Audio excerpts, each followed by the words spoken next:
Assalamualaikum warahmatullahi wabarakatuh teman-teman. Kembali lagi dengan aku Rahmi Fika Ulia. Di video kali ini aku bakalan bahas soal TPS kuantitatif berbahasa Inggris. Dan ini merupakan kali kedua aku membahas soal TPS pengetahuan kuantitatif berbahasa Inggris. Nah, bagi teman-teman yang belum tonton video aku sebelumnya, teman-teman bisa tonton video tersebut setelah menonton video ini. Nah, berhubungan kali ini merupakan video kelanjutan dari video sebelumnya, mungkin aku langsung aja ya teman-teman. Tapi sebelum itu, bagi teman-teman yang belum subscribe, silahkan subscribe terlebih dulu supaya aku semakin lebih sering nih untuk update-update video terbaru mengenai soal-soal UTBK SBMPTN. Nah, kita langsung aja ya teman-teman. Sekarang kita langsung aja ya bahas soal TPS pengetahuan kuantitatif berbahasa Inggris. Nah, kayak gini ya teman-teman untuk soalnya. Nah, aku nggak jelasin lagi di video kali ini gimana caranya supaya teman-teman mudah memahami soal pengetahuan kuantitatif berbahasa Inggris. Kalau teman-teman pengen tahu caranya, teman-teman bisa lihat di video aku sebelumnya. Tapi aku udah bikin ini kata kuncinya supaya teman-teman mudah memahami. Nah, sekarang kita langsung baca ya teman-teman soalnya. Segmen garis JX berukuran 18 meter, segmen garis KY berukuran 12 meter, dan segmen garis KZ berukuran 13 meter. Berapakah ukuran segmen garis JK? Oke, yang ditanya di soal ini adalah segmen garis JK. Nah, kalau begitu yang diketahui di soal adalah si JX. Berapa si JX? 18 ya teman-teman. Kemudian KY berapa? KY 12. Kemudian yang diketahui itu KZ yaitu 13. Yang ditanya si JK. Lalu gimana sih cara mencari si JK? Nah, untuk mencari si JK kita pakai rumus simpel aja, nggak perlu pakai rumus yang ribet. Tapi sebelum itu aku jelasin juga sama teman-teman konsep dari soal nomor 1 ini. Jadi konsepnya itu menggunakan konsep geometri. Lalu gimana dong dengan tips dan triknya? Nah, untuk cara cepatnya teman-teman pakai perbandingan aja sisi panjang per sisi pendek kayak gini ya.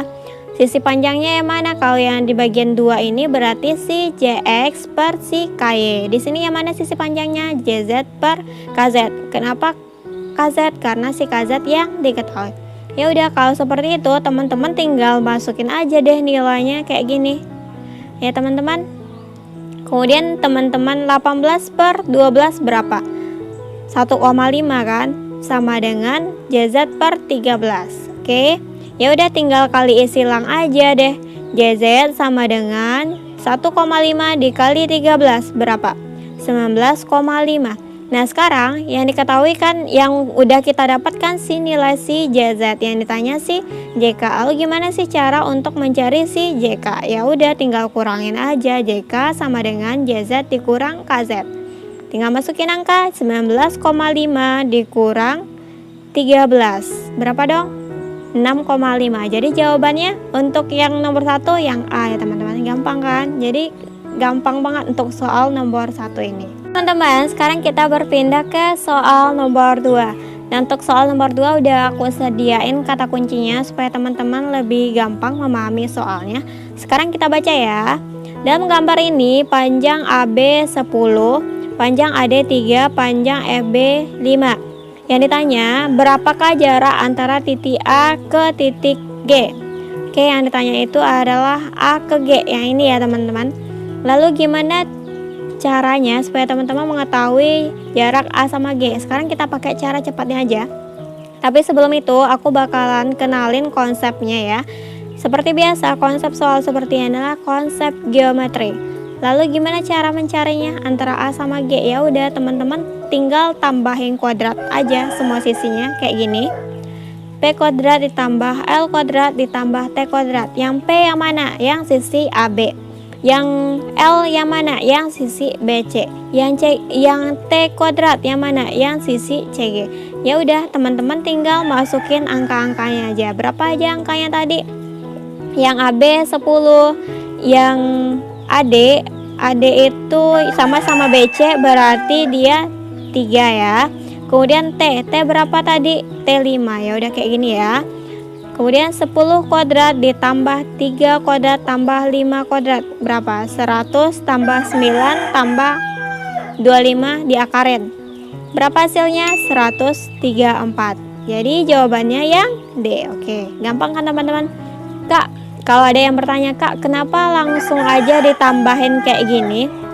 Nah, karena yang ditanya itu adalah sisi miring antara titik di depan dengan sisi yang di belakang, itu dinamakan sebuah sisi miring dalam suatu kubus. Kalau teman-teman pakai cara biasa, misalkan teman-teman cari GB-nya dulu kan, teman-teman cari sisi miring si GB, kemudian baru teman-teman cari sisi miring AG, itu sama aja hasilnya.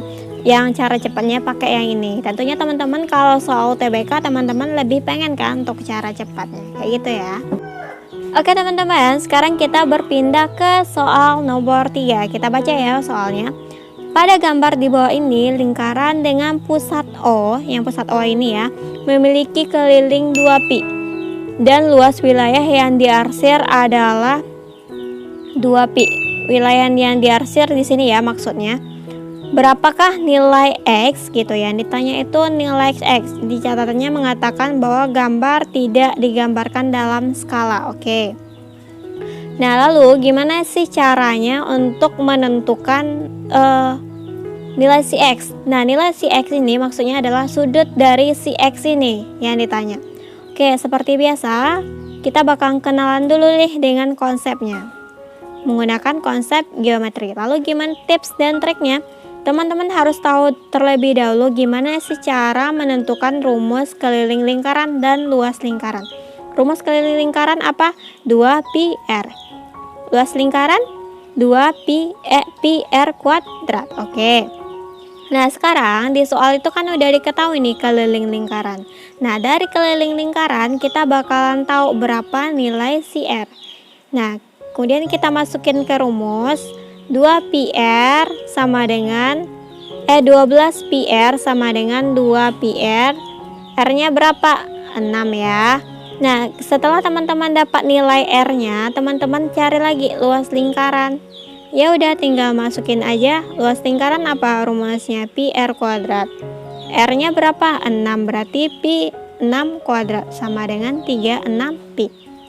Oke, ini kita udah tahu nih nilai si pi. Nah, sekarang yang ditanya itu kan nilai yang sudut si X yang ada di daerah yang diarsir. Nah, sekarang kita bandingkan luas wilayah diarsir dibandingkan dengan luas lingkaran. Luas wilayah yang diarsir berapa? 3pi kan? Kemudian 3pi berarti 3pi dibandingkan dengan 36pi sama dengan 1/12. Nah, sekarang cara mencari sudutnya berapa? Ya udah 1/12 dikali. Nah, untuk lingkaran sudutnya berapa? 360 derajat. 1/12 dikali 360 derajat berapa? 30 derajat. Jadi jawabannya yang A. Gitu ya teman-teman, gampang. Kita pakai perbandingan aja ya untuk soal nomor 3 ini. Oke teman-teman, sekarang kita berpindah ke soal nomor 4. Kita baca ya soalnya. Sebuah tangki silinder berisi air memiliki tinggi 24 inci dan diameter 16 inci. Berapa banyak gelas air yang dapat diisi dari tangki ini jika setiap gelas dapat menampung 134 inci air? Oke. Nah, supaya lebih gampang kita bikin dulu gambarnya kayak gini. Kayak gini ya. Yang tingginya 24, yang diameternya 16. Berarti kalau diameternya 16, jari-jarinya 8. Oke. Untuk jawabnya kita kenalan dulu nih konsepnya menggunakan konsep geometri. Tips dan triknya gimana? Nah, tips dan triknya teman-teman harus tahu gimana cara mencari volume dari silinder. Rumusnya gimana? V sama dengan pi R kuadrat dikali H. Ya udah teman-teman tinggal masukin angka. Pi dikali 8 kuadrat dikali 24 gitu ya. Setelah dikaliin berapa hasilnya? Hasilnya adalah 1536 inch pi. Itu masih dalam pi ya teman-teman. Nah, sekarang yang pi ini kita rubah. Pi berapa? 3,14. Kita kaliin 1536 ini dikali 3,14 berapa? 4823,04. Nah, karena yang ditanya di soal ini adalah berapa banyak gelas air yang diisi.